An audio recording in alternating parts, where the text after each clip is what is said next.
Good morning, students. So, today we will continue with our topic molecular formula and empirical formula.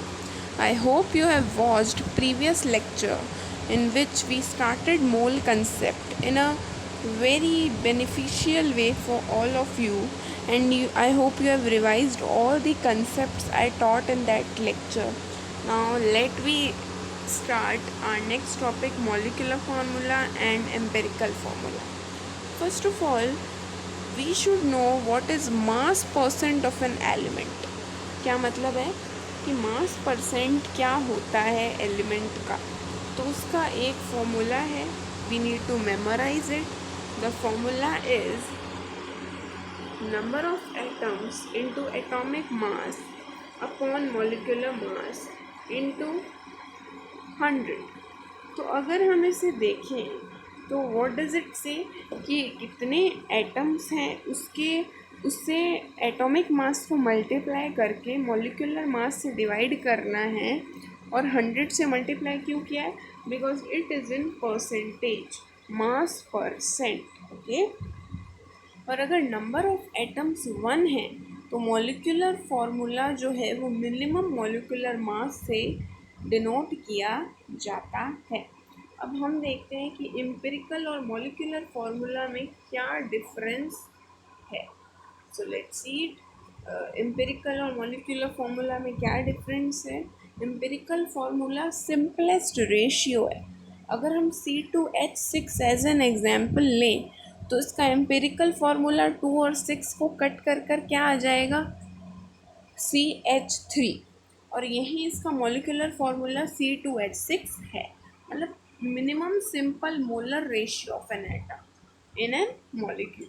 और जो molecular formula है compound का वो क्या denote करता है? Actual number of atoms. क्या डिनोट करता है? Actual number of atoms present in one molecule of the compound. तो ये हमें रियल फार्मूला बताता है किसी भी कंपाउंड का, या फिर एक्चुअल मोलर रेशियो कह सकते हैं इसको, किसी भी एटम्स का मॉलिक्यूल के अंदर. अब हमें जानना है कि एम्पिरिकल और मॉलिक्यूलर फार्मूला से जो रिलेटेड क्वेश्चंस हैं कॉम्पिटिटिव एग्ज़ाम्स नीट और जेई के अंदर, जेई के पॉइंट ऑफ व्यू से बहुत इम्पॉर्टेंट है. और अब हम इनके बीच का रिलेशनशिप जानेंगे जिससे हम क्वेश्चंस को सॉल्व कर पाएंगे.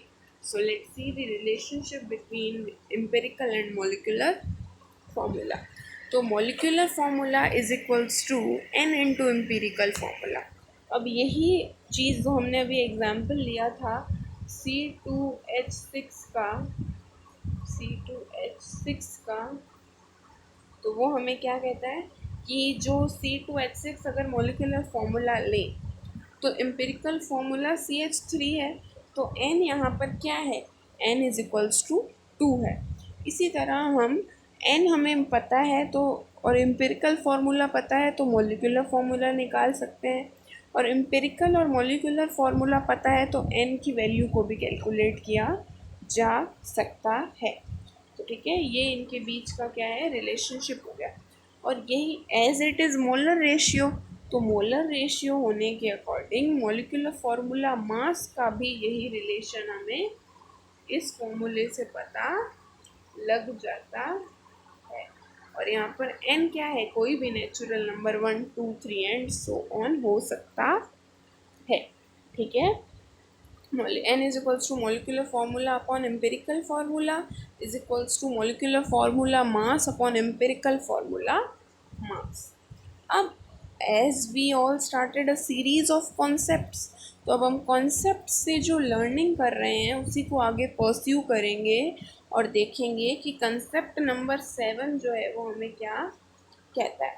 कंसेप्ट नंबर 7 क्या कहता है कि अगर हमें क्वेश्चन में परसेंट देकर कुछ भी पूछा जाता है तो हम क्या करेंगे? फॉर्मूला को यूज़ करेंगे. क्या यूज़ करेंगे? केवल फॉर्मूला को यूज़ करेंगे. ठीक है. तो परसेंट ऑफ एलिमेंट्स एक स्पेसिफिक पार्ट, मतलब कि किसी भी चीज़ का परसेंट जो कि किसी पूरे कंपाउंड में किसी भी एलिमेंट का परसेंटेज किसी स्पेसिफिक पार्ट का परसेंटेज दें तो वो किसके इक्वल होगा? उस एलिमेंट का मास कितना है, उस पूरे कंपाउंड का मास कितना है, और परसेंट निकालना है तो इंटू 100 कर देंगे। यही परसेंट ऑफ एलिमेंट या परसेंट ऑफ स्पेसिफिक पार्ट का फॉर्मूला है।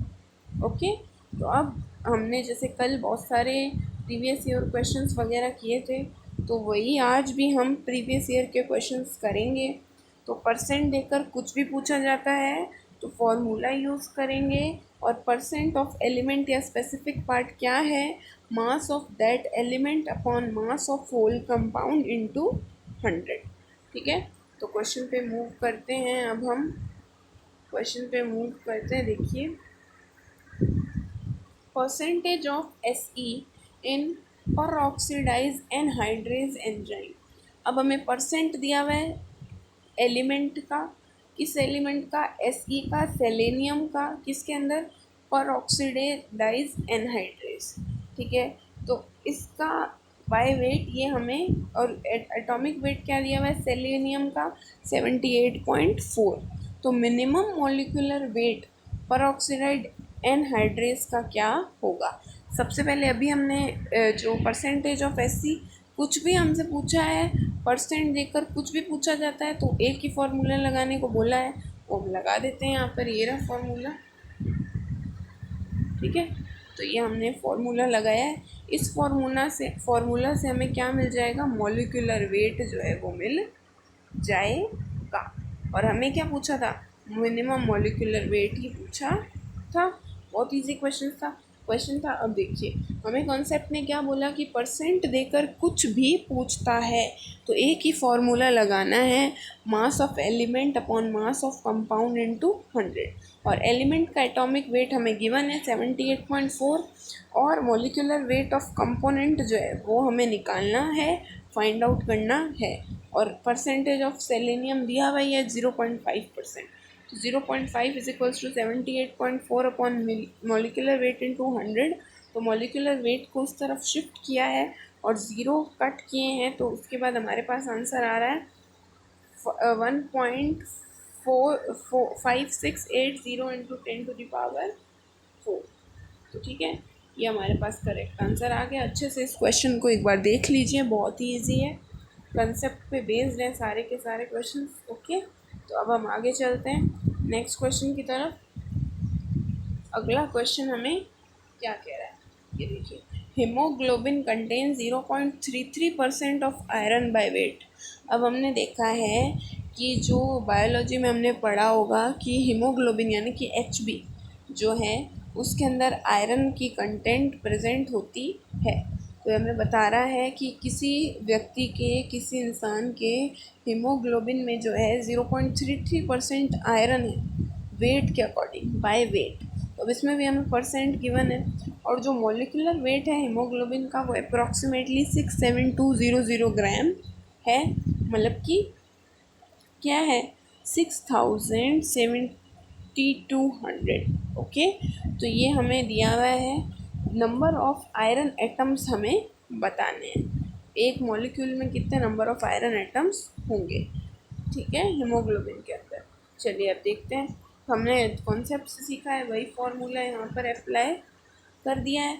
Mass of F P upon पूरा वेट, किसका पूरा वेट होगा, कंपाउंड यहाँ पर क्या है, हीमोग्लोबिन, एच बी यहाँ पर कंपाउंड है जिसका मॉलिक्यूलर वेट भी हमको गिवन है।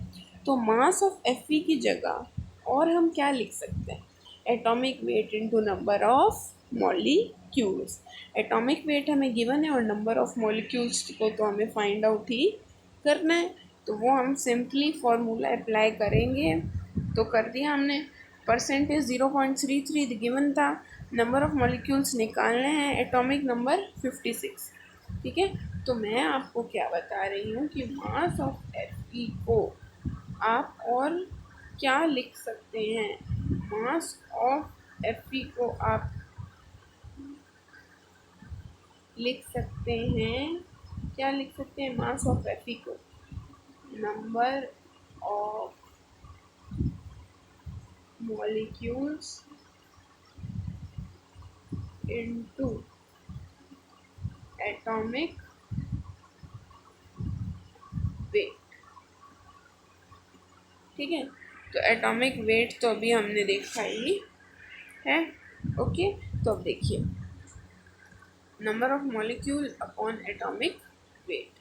ठीक है, तो ये देखिए आगे देखते हैं हम। इससे नंबर ऑफ मॉलिक्यूल्स को हम इस तरफ शिफ्ट ना करके ज़ीरोज़ को कट करके 672 को मल्टीप्लाई में ले आएंगे। सिंपल ट्रांसफ्यूजन मेथड है इसमें, जो कि हम देख रहे हैं। अपॉन में 56 कर देंगे, तो ये सब कट करके हमारे पास जो आंसर है वो आ जाता है 3.96 या फिर अप्रॉक्सीमेटली 4, अप्रॉक्सीमेटली 4। तो C option is the correct answer. Okay, बहुत ही आसान क्वेश्चन था। हमें हीमोग्लोबिन का परसेंटेज दिया हुआ था और हमने देखा कि परसेंटेज गिवन हो, कोई भी क्वेश्चन हो, किसी भी तरह का आंसर पूछा हो, एक फॉर्मूला लगाना है, mass of element, mass of compound into 100। हमने वही किया। इसमें क्या था केवल कि मास ऑफ Fe जो है उसे हम और क्या लिख सकते हैं, atomic weight into number of molecule. हमने मोल कॉन्सेप्ट में सीख लिया था, तो वही हमने यहाँ पर किया है। और हमसे पूछा भी मॉलिक्यूलर वेट ही, सॉरी नंबर ऑफ मॉलिक्यूल्स ही थे, तो हमने मॉलिक्यूलर वेट की जगह atomic weight into number of molecules को लिख दिया है। Very simple. और हमारा आंसर आ चुका है 3.96 या अप्रॉक्सीमेटली 4। ठीक है, तो अब देखते हैं नेक्स्ट क्वेश्चन जो है third question. The percentage weight of Zn in white vitriol. अब हमें वाइट विट्रियोल क्या होता है, वाइट विट्रियोल ZnSO4.7H2O, इसका हमें परसेंटेज वेट गिवन है Zn का। ठीक है, सॉरी परसेंटेज वेट हमें इसका निकालना है, जबकि Zn क्या हमें एटॉमिक वेट, ऑक्सीजन का एटॉमिक वेट और हाइड्रोजन का एटॉमिक वेट गिवन है। तो अब हमने देखा परसेंटेज पूछा है, तो अब हम इसमें क्या करेंगे, percentage of Zn, mass of Zn upon mass of compound.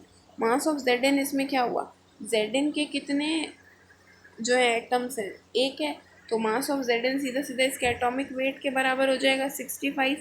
और पूरे कंपोनेंट का, पूरे कंपाउंड का मास निकालने के लिए Zn का 65,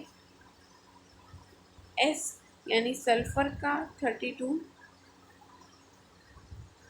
ठीक है, O4 16 इंटू 4 कितने हो गए, 64।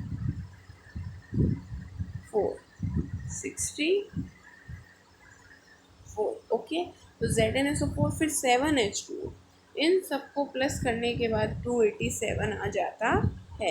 अब हम इसको सॉल्व करेंगे, तो इसको सॉल्व करने के बाद हमारे पास क्या आंसर आ जाएगा, इसको कट कर सकते हैं हम लोग यहाँ से, तो क्या आंसर आ जाएगा 22.6।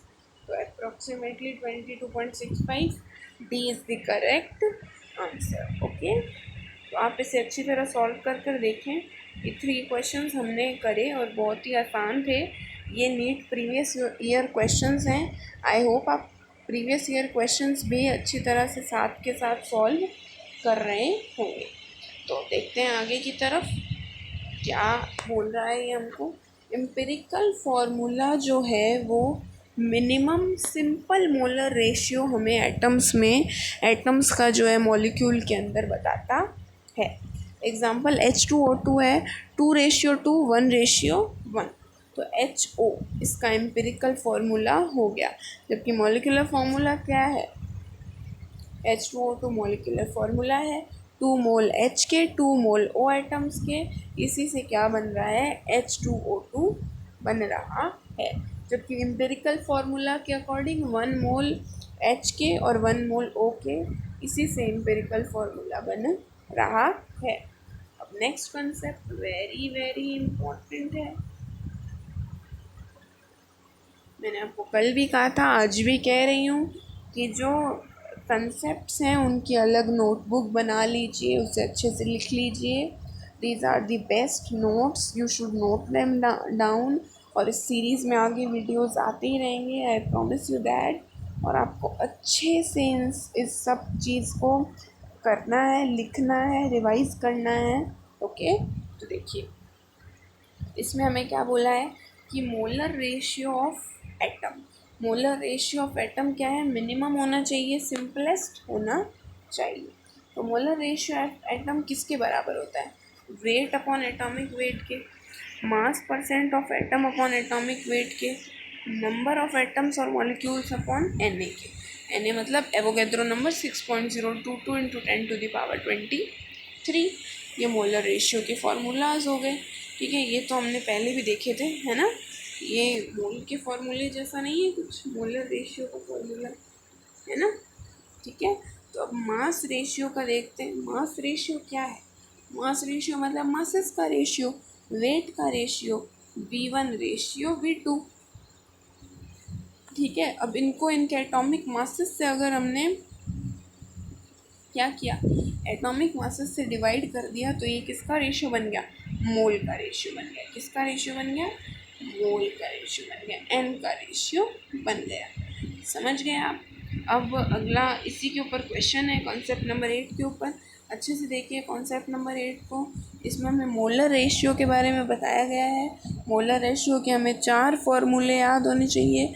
First is weight upon atomic में weight, mass percent of atom upon atomic weight, और नंबर अपॉन एन ए, और इसके अलावा V1 upon A1 ratio V2 upon A2। ये क्या है, मोलर रेशियो बन जाता है। चलिए क्वेश्चन देखते हैं। इसके अंदर क्वेश्चन हमें क्या कह रहा है, एम्पिरिकल फॉर्मूला निकालना है ऑक्साइड का, जिसका जो है जिसके पास 69.9% तो आयरन है और 30.1% ऑक्सीजन है। ठीक है, तो अब देखते हैं मास परसेंट हमें गिवन है। अभी अभी हमने देखा मास का परसेंट गिवन हो तो उससे मोल कैसे निकाले जा सकते हैं। मास परसेंट से एटॉमिक वेट को क्या कर देंगे, हम डिवाइड कर देंगे, तो उससे हमारे पास क्या निकल के आ जाएगा, मोल्स निकल कर आ जाएंगे।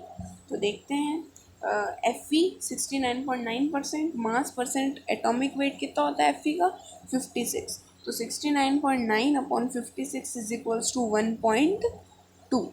और मोल्स ऑफ O यानी कि ऑक्सीजन के मोल्स कितने हैं, 3.33 पॉइंट क्या कहते हैं 33.1 अपॉन 16। यहाँ एक 3 मिसिंग है,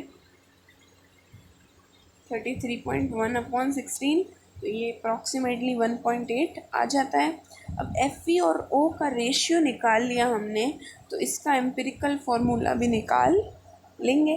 तो इसका सिंपलेस्ट रेशियो कैसे निकालेंगे, जो सबसे स्मॉलेस्ट वैल्यू है, ठीक है, उससे दोनों को जो है डिवाइड कर देंगे।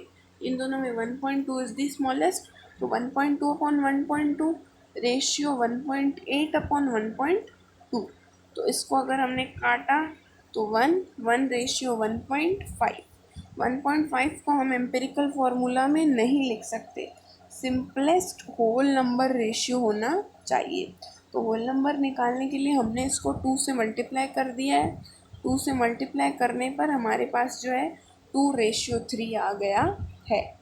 तो क्या हो जाएगा, Fe2O3 आ जाएगा। ओके, सो ये आपको समझ आ गया होगा। एक बार अच्छी तरह से इस कंसेप्ट नंबर 8 को जो है रिवाइज कर लीजिए। ये देखिए,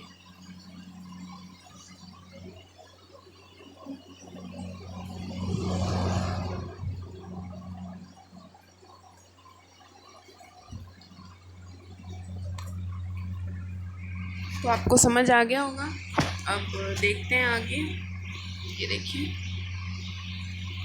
यस, तो अब हम बात करेंगे मॉलिक्यूलर फार्मूला के बारे में। मॉलिक्यूलर फार्मूला मैंने आपको बताया कि एक्चुअल सिंपल रेशियो एटम्स का किसी भी मॉलिक्यूल के अंदर, जैसे H2O2 का एग्जांपल लें तो 2 मोल H और 2 मोल O, ये एक्चुअल है। जबकि अगर इसको कट करें, सिंपलेस्ट होल नंबर रेशियो बनाए, तो उसे हम एम्पिरिकल फार्मूला कह देंगे, केवल और केवल HO हो जाएगा। ठीक है, तो इससे हमें और क्या रिलेशन मिलता है कि ये हमने रिलेशन पहले पढ़ा भी है, तो इसको भी हम प्रूव कर रहे हैं कि molecular formula is equals to N into empirical formula. ठीक है, तो N is equals to molecular formula upon empirical formula, और यही molecular formula mass upon empirical formula mass भी बोला जा सकता है। Molecular weight of M molecular weight in molecular formula upon weight in empirical formula. अब इसी के ऊपर अभी हम क्वेश्चन देखते हैं। ठीक है, ये देखिए,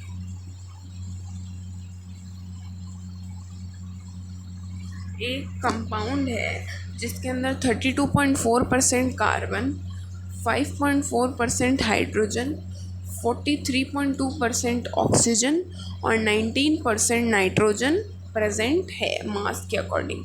तो एम्पिरिकल फार्मूला क्या होगा कंपाउंड का, ये हमें कैसे पता लगेगा?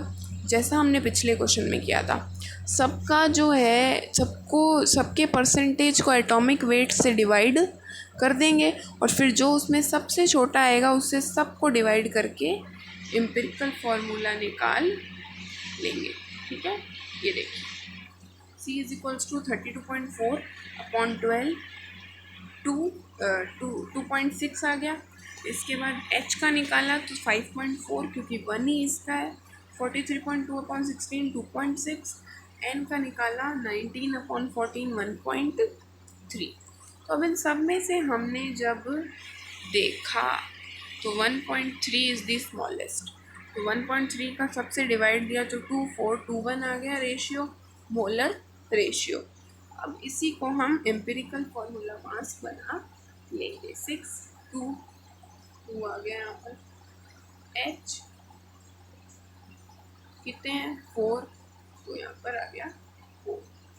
फिर देखें O लिखा 2, तो 2।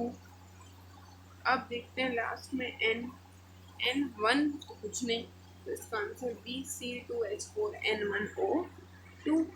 बहुत इजी है, ये IPMT का क्वेश्चन है, आपको अच्छे से आना चाहिए। एक एक क्वेश्चन जो कंसेप्ट के अकॉर्डिंग कराया जा रहा है बिल्कुल क्रिस्टल क्लियर होना चाहिए।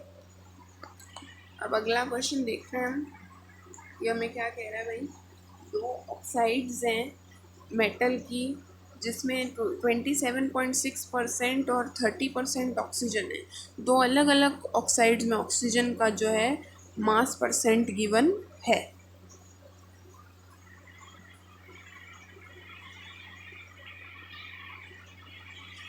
तो देखिए, और एक फार्मूला जो है फर्स्ट ऑक्साइड का फार्मूला M3O4 है। फर्स्ट ऑक्साइड मतलब जिसमें 27.6% ऑक्सीजन प्रेजेंट है, उसका फार्मूला M3O4 है। तो अब नेक्स्ट ऑक्साइड का फार्मूला बताना है। तो इसके लिए एक मेटल की दो ऑक्साइड है, तो मेटल तो सेम ही रहेगा। तो इसके अंदर ऑक्सीजन का हमें अगर परसेंटेज मास परसेंटेज गिवन है तो हम जो मेटल है उसका भी निकाल सकते हैं। फर्स्ट ऑक्साइड में मेटल का परसेंट कितना आ जाएगा 100 माइनस 27.6, इसका मतलब 72.4%। और यही नेक्स्ट ऑक्साइड जिसका हमें फार्मूला गिवन नहीं है 30% ही है, तो सीधे सीधा 70%, 100 माइनस 30 70% क्या हो जाएगा मेटल हो जाएगा। अब ऑक्सीजन 30/16 1.5। ठीक है, ऑक्सीजन का जो है हमने मोलर रेशियो निकाल लिया है, तो M1 हो जाएगा, ये 1.5 आया है, तो 70/M जो मेटल है उसका हमें गिवन नहीं है। क्या गिवन नहीं है? एटॉमिक वेट गिवन नहीं है। तो इसका एटॉमिक वेट निकालने के लिए अब हम क्या करेंगे, इन दोनों का कंपैरिजन करवा देंगे। M1 0.1.5 आ जाएगा, और इसको अगर हम 2 से मल्टीप्लाई करते हैं तो M2O3 आ जाता है। तो 70 अपॉन एटॉमिक में weight 70/56 is equals to 1.2, 1.2 upon 1.21। तो इसका जो सीधा सीधा आंसर है वो M3O4 के अकॉर्डिंग 3:4 है। तो इसका 72.4 अपॉन A 27.6 अपॉन 16। तो M रेशियो O क्या आ जाता है यहाँ पर 3:4, तो हमें गिवन ही था। तो इसमें A की वैल्यू क्या आ गई 56, मतलब कि एटॉमिक वेट क्या आ गया किसका एटॉमिक वेट आ गया, जो मेटल है उसका एटॉमिक वेट आ गया। और इसे अगर हम फॉर्मूला में पुट कर देते हैं तो नेक्स्ट का एम्पिरिकल फॉर्मूला M2O3 आ जाएगा। वेरी इजी क्वेश्चन, देखिए ध्यान से इसमें क्या था, ये देख लीजिए।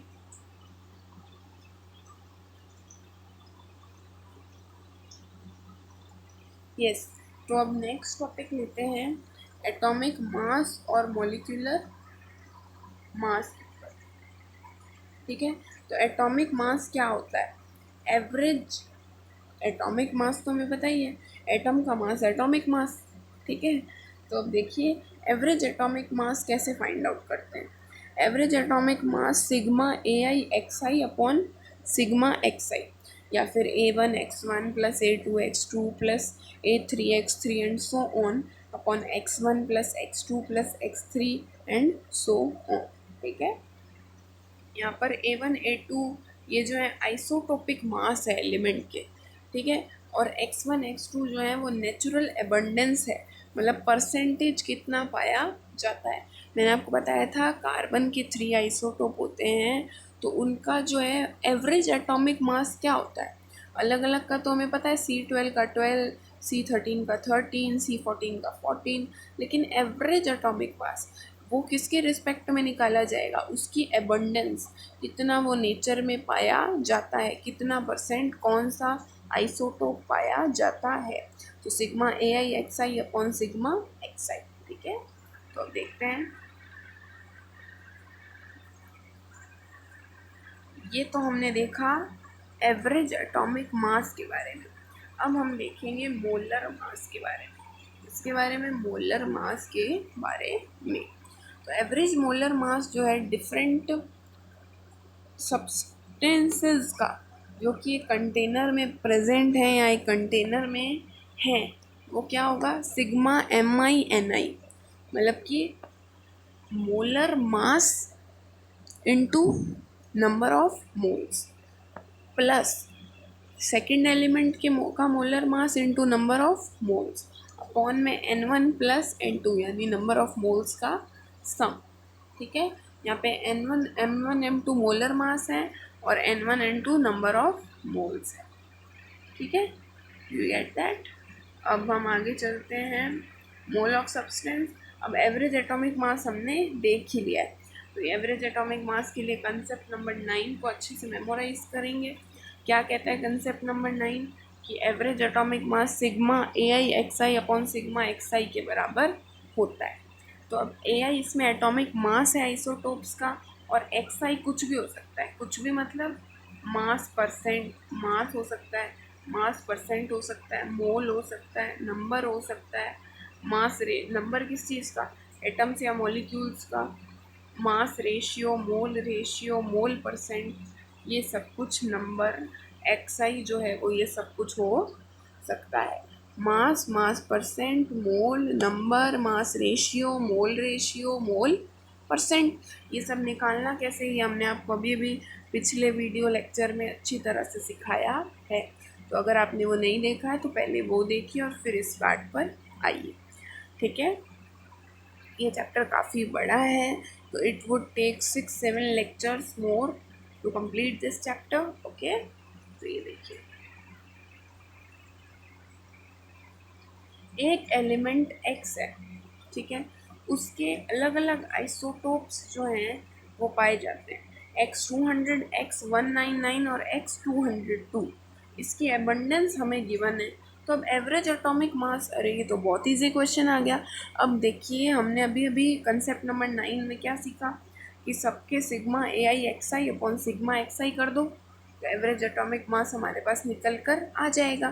तो फर्स्ट एलिमेंट यानी कि X200, इसका AI एटॉमिक मास 200 हो गया, और XI 90, मतलब कि XI मतलब कितना इसका एबंडेंस है, कितना ये पाया जाता है, वो क्या है 90।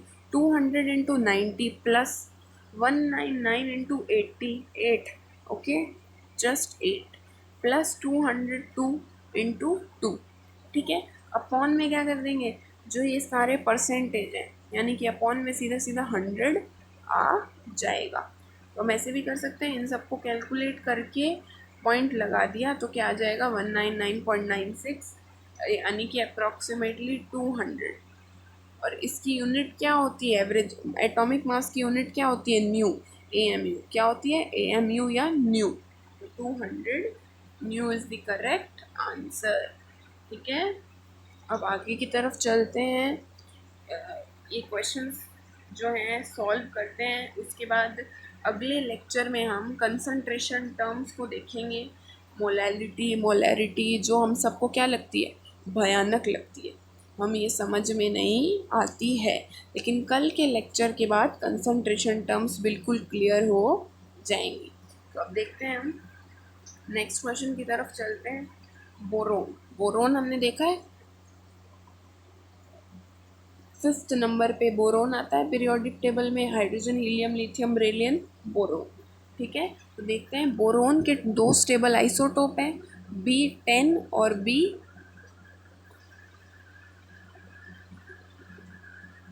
B10 और B11।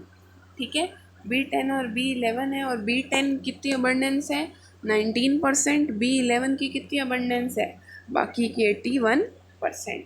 तो अब इसका एवरेज एटॉमिक वेट निकालने के लिए, अरे ये तो बहुत ही आसान क्वेश्चन है, सिग्मा AIXI कॉन्सेप्ट देखिए हर जगह पर एप्लीकेबल है। अब प्रीवियस नीट और जेई के क्वेश्चन उठाकर देख लीजिए, सेम ट्रेंड फॉलो हो रहा है। ठीक है, ये देखिए सिग्मा AIXI। तो AIXI में अब हम क्या करेंगे, AI मतलब एटॉमिक वेट 10 और XI मतलब abundance 19, 10 into 19 plus 11 into 81 upon में 100। तो इसको अगर सॉल्व करा 10 इंटू 19 190, 119 प्लस 81 इंटू 11 तो अपॉन में 100, तो क्या आ जाएगा 10 पॉइंट समथिंग इसका आंसर हो जाएगा, 10.7 या 10.8, तो अप्रॉक्सीमेटली 10.8 इसका आंसर है। ठीक है, बहुत ही आसान क्वेश्चन था, 2 मिनट में कर सकते हैं हम इसको, और ये सारा खेल किसका है, टाइम का खेल है।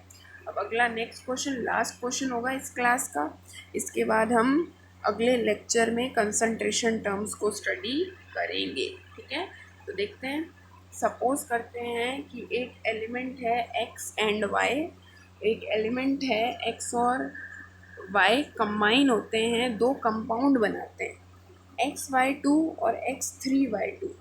ठीक है, 0.1 मोल जो है XY2 का, उसका वेट कितना है 10 ग्राम है, और 0.5 मोल जो है X3Y2 का, उसका वेट 9 ग्राम है। तो एटॉमिक वेट क्या है X और Y का रिस्पेक्टिवली, हमें ये बताना है। तो देखते हैं, x प्लस वाई से x और y को अगर हमने जोड़ा है तो दो कंपोनेंट बन रहे हैं। क्वेश्चन को डिकोड करना सीखिए, यही सारा गेम है। क्वेश्चन को डिकोड करना सीख जाएंगे तो आपके आधे क्वेश्चन यूं ही करेक्ट हो जाएंगे। तो क्वेश्चन को डिकोड करते हैं, x प्लस वाई से दो बन रहे हैं XY2 और X3Y2। 0.1 मोल XY2 जो है उसका 10 ग्राम है, तो 1 मोल XY2 का कितना हो जाएगा, 10/0.1 यानी 100 ग्राम वेट हो जाएगा। इसी तरह 0.05 मोल X3Y2 का 9 ग्राम है, तो 1 मोल का कितना हो जाएगा, अपॉन में 0.05 कर देंगे तो 900/5, या फिर इसको अगर कट करेंगे हम तो कितना आ जाएगा 180, यानी कि 180 ग्राम। ठीक है, तो weight of one mole molecules, weight of 1 mole of molecule बराबर मॉलिक्यूलर वेट ऑफ मॉलिक्यूल। ठीक है, मॉलिक्यूलर वेट क्या होता है मॉलिक्यूल का, 1 मोल ऑफ मॉलिक्यूल का जितना वेट होता है उतना ही मॉलिक्यूलर वेट होता है। ठीक है, और 1 मोल ऑफ एटम का जितना वेट होता है वही एटॉमिक वेट होता है एटम का। ठीक है, तो यही हम देखते हैं, 0.1 मोल 10 ग्राम, 1 मोल XY2 का 100 ग्राम, तो मॉलिक्यूलर वेट ऑफ XY2 कितना हो गया, 1 मोल का वेट मॉलिक्यूलर वेट, तो मॉलिक्यूलर वेट भी कितना हो गया 100 ग्राम हो गया। और यही same cheese molecular weight of क्या, मॉलिक्यूलर वेट ऑफ X3Y2 कितना हो गया 180 हो गया। अब मॉलिक्यूलर वेट क्या है, सम ऑफ एटॉमिक वेट है। सम ऑफ एटॉमिक वेट है, तो एटॉमिक वेट को अगर हम प्लस करते हैं एक्स वाई प्लस, अब हम देखें कि एक्स वाई टू में तो क्या है, एटॉमिक एक्स एक्स का एटॉमिक वेट 1 बार काउंट होगा, तो ए एक्स 1 बार काउंट होगा, तो A X plus 2x ay is equals to 100। Equation बन गई। दो लीनियर इक्वेशन बनने के बाद अभी हमने मैथ्स इतनी तो सीखी है, इसको हम कट कर देंगे सीधा सीधा, और 2ax आ जाएगा इज इक्वल्स टू -80 आ जाएगा, माइनस से माइनस गया तो ax यानी कि एटॉमिक वेट ऑफ x कितना आ गया हमारे पास 80/2 यानी कि 40। ठीक है, और ax आ गया तो ay निकालना आसान है। इस फर्स्ट इक्वेशन में ax की जगह 40 रखेंगे तो 40 इधर प्लस में उधर आकर माइनस में हो जाएगा, तो क्या आ जाएगा 100 माइनस 40 60, 2 इधर मल्टीप्लाई में इधर आकर डिवाइड में हो जाएगा, तो 60/2 कितना हो जाएगा 30। तो हमारे पास जो आंसर है वो क्या आ गया, एक्स तो 40 निकाल ही लिया था, ए वाई की वैल्यू 30 निकाल ली है, तो 40/30 इज द करेक्ट आंसर। अब ये हम क्वेश्चन आंसर में ढूंढ लेते हैं, ये option A is the correct answer. So आज की क्लास को हम यहीं पर ओवर करते हैं। आप आई होप कि आपने अच्छे से नोट्स बनाए होंगे, प्रीवियस लेक्चर को देखा होगा, और इस लेक्चर को अच्छे से देखने के बाद आपको कंसंट्रेशन टर्म बहुत अच्छे से क्लियर हो जाएंगे, और बहुत ही बेहतरीन नोट्स बनाए हैं। एक एक कंसेप्ट को क्लियरली इसमें क्लासिफाई किया है, तो आप अच्छी तरह से इसको पढ़ लीजिए। और अगर आपको ये वीडियो बेनिफिशियल लगता है तो इस पूरी सीरीज़ को फॉलो कीजिए, आपको डेफिनेटली बहुत बेनिफिट होने वाला है नीट और जेई के एग्ज़ाम्स को लेकर। और आगे के लिए, आगे नए वीडियोस देखने के लिए हमारे चैनल को सब्सक्राइब करें, और अगर आपको वीडियो अच्छा लगे तो लाइक करें, और अपने दोस्तों की हेल्प करने के लिए इसे शेयर भी ज़रूर कर दें। और पीडीएफ का लिंक लास्ट लेक्चर के डिस्क्रिप्शन में आपको दे दिया जाएगा। तो okay, have a nice day, take care, stay safe, stay home, और अगला लेक्चर जल्दी अपलोड कर दिया जाएगा। Thank you.